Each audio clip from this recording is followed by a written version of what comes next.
regarding the Somalia-Kenya border. And George Maringa now joins us live from Mandera County. Good afternoon to you, Maringa. What has been said in regard to the disputes along the border?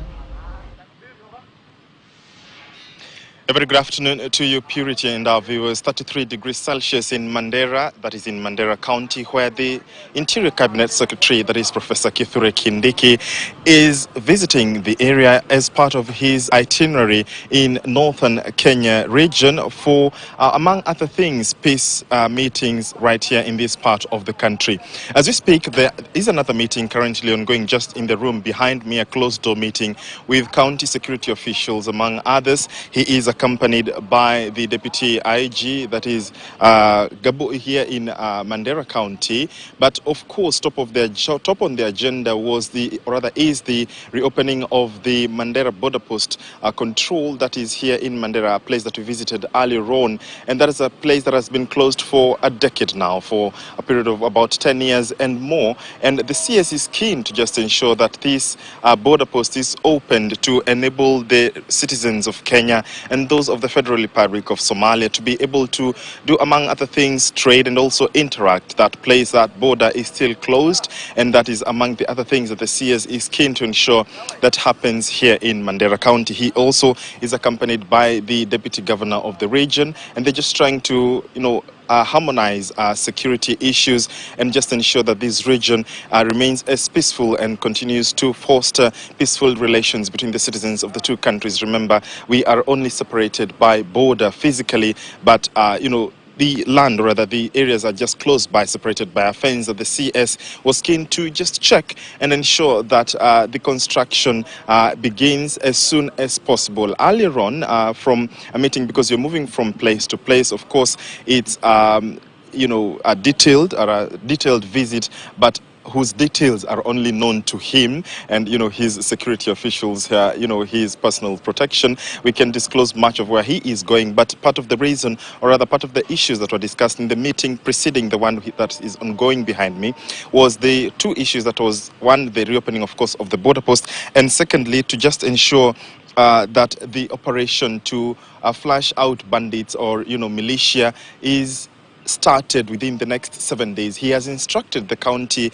security team to prepare a report within this next 7 days beginning today, and table that report to and present that report to him, a report that will involve the county security team, the county elected leaders, as well as the Wananchi, the elders of the region, the women leaders of the region, the young people of the region, to just ensure that they come up with an operation to flush out the bandits. The CS had a meeting with these groups of people, the county security team, elected leaders. As I've mentioned, he is accompanied by the Deputy Governor of this county, and also the meeting that we just left, where there are elders and women and other groups that were there to just ensure that they are all together. It's an inclusive process to flush out the illegal militia, the illegal bandits, or rather the illegal groups here in Mandera County. I will let you listen into what the CS said in his tour of Mandera County. Take a listen.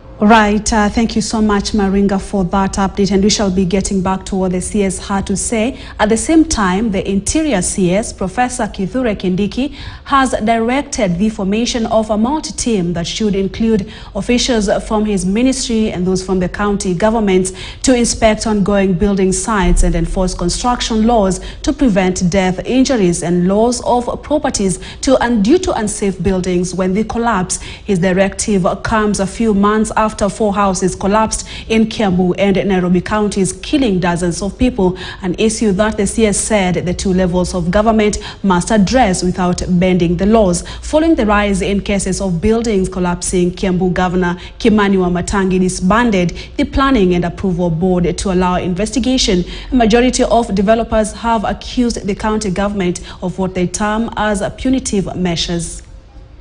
Anajenga nyumba bila kufuata kanuni yoyote, mchana na usiku. Nyumba ya ghorofa 9 inajengwa na mwezi 6. Ukijaribu kufanya enforcement, ule mtu haja yake ni kuuliza ni watu wangapi watakuwa wanalipa rent. Mtu ikisemekana wanalipa rent, hiyo mambo imetosha. Kama mtu watu 10 watakufia ndani ama watu 100, hiyo sio hoja.